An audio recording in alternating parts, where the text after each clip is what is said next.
आपको याद दिला पाऊँ, beating retreat I think 1950s में मेजर रॉबर्ट ने इंडिया में शुरू करी थी और वो भी क्वीन एलिजाबेथ आई थी उस समय। तो सबसे बड़ी बात यह है कि उस ट्रेडिशन को आज तक हम निभा रहे हैं और इसका जो सिग्निफिकेंस है कि यस हमारी जो फौजें हैं लड़ाई लड़कर, दैट मीन्स इंडिया ने अपनी लड़ाई लड़ ली और अपने तक घर वापस आ गए हैं। अब अपने रेस्ट और रिकूप में वो लग गए हैं, ट्रेनिंग में लग गए हैं। जहाँ तक आज वाला शो है, अगर आप इसको देख पाएँ तो ये अपने आप में आपको यूनिक इसलिए दिखेगा क्योंकि ये 3-4 तरीके के लोग इकट्ठे हैं।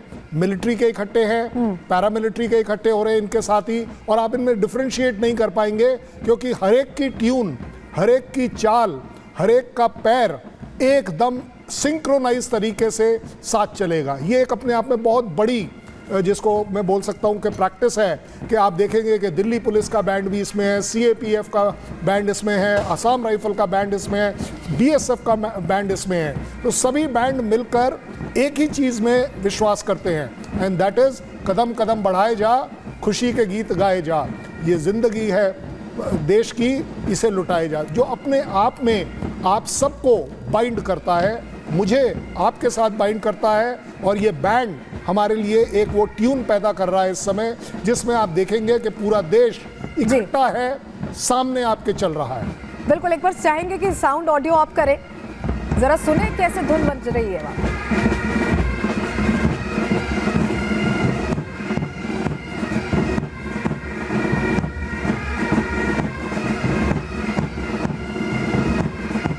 गणतंत्र दिवस पर सेनाएं प्रदर्शन करती हैं, अपनी शक्ति का प्रदर्शन करती हैं, और उसके बाद ये वो दिन होता है जहां तीनों सेनाओं के बैंड्स परफॉर्म करते हैं। और ये जो परफॉर्मेंस है, ये एक कहते हैं कि जो परंपरा चली आ रही है कि युद्ध लड़ने के बाद वापसी की जो परंपरा है, ये उस परंपरा का निर्वहन हो रहा है। हम चाहेंगे कि जो दर्शक हमारे साथ जुड़े उनको ज़रा बताइए कि बीटिंग रिट्रीट सेरेमनी ये कितने समय से ये परंपरा फॉलो की जा रही है और इसमें होता क्या है, जो अगर दर्शक नहीं जानते तो उनको अगर आप थोड़ा डिटेल दे पाएँ।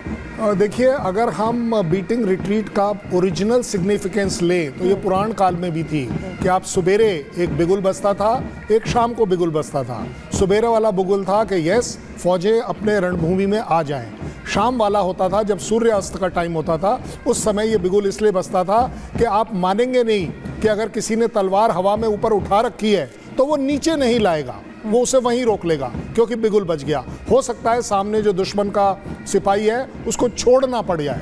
साथ ही साथ सिग्निफिकेंस ये भी था कि लोग अपने अपने कैंप में वापस आए, अपना रेस्ट रिकूप करें, अपने जो इंजर्ड लोग हैं उन लोगों के उपचार किया जाए और अगले दिन की रणनीति तैयार कर कर फिर से तैयारी करी जाए।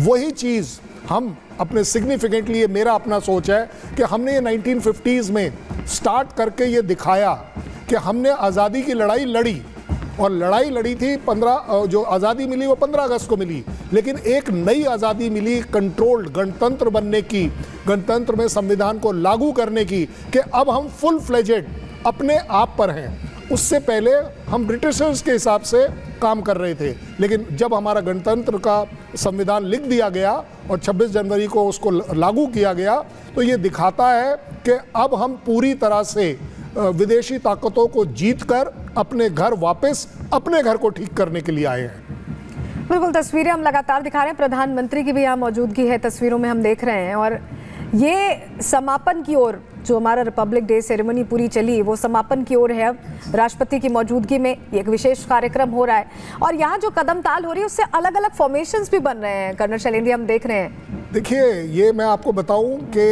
एज अ फौजी ये जो कदम ताल है ना, ये होता है ड्रम की बीट पर, और ये मुझे वापस ले जाता है ट्रेनिंग के तौर पर, जहां मैं अपने तरीके से इंटरप्रेट कर रहा हूं कि हर ढोल के ड्रम के बजने पर मैं उस बीट को अपने पैरों के नीचे दबाता हूं। तो ये अपने आप में एक नया जज्बा पैदा करता है, एक नया डिसिप्लिन पैदा करता है, एक अजीबोगरीब, मैं कहता हूं जुनून पैदा करता है कि अब मैं रुकूंगा नहीं, चाहे वो किसी भी तरह की सिचुएशन हो। सो बहुत बड़ी बात है कि अलग अलग बैंड, 10, 15, 20 तरह के बैंड अपने आप में एक ही ट्यून पर, एक ही बीट पर चाहे वो एक दूसरे से 10 कदम दूर हो या 50 कदम दूर हो, लेकिन वो बीट टूटती नहीं है, वो कदम टूटता नहीं है, चाहे आप कोई भी फॉर्मेशन बना लीजिए। और अब तो आप देखेंगे आज कि जिस तरीके का ये जो म्यूजिकल इवेंट बनाकर करते हैं वो एक अपने आप में एब्सोल्यूट स्पेक्टेकुलर है। ये जो अभी देख रहे हैं ये तो नॉर्मल है, अब आप देखेंगे थोड़ी देर बाद जब नेवी एयरफोर्स के बैंड भी अपने आप में जो नगाड़े बजाएंगे, जिस तरीके से वो एक म्यूजिकल फेस्ट इसको क्रिएट करेंगे, मैं तो कहता हूँ this is a religious fest for the country. ये मेरे लिए रिलीजन इसलिए है क्योंकि मैं इस बीट के ऊपर ट्रेनिंग लेकर पास आउट हुआ हूँ, मैं इसी बीट के ऊपर अपने लड़ाई में गया हूँ। धुन सुनवाते हैं जरा दर्शकों को भी।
राष्ट्रपति की मौजूदगी है यहाँ पर और प्रधानमंत्री भी मौजूद हैं, लेकिन मुख्य अतिथि राष्ट्रपति हैं जो मौजूद हैं।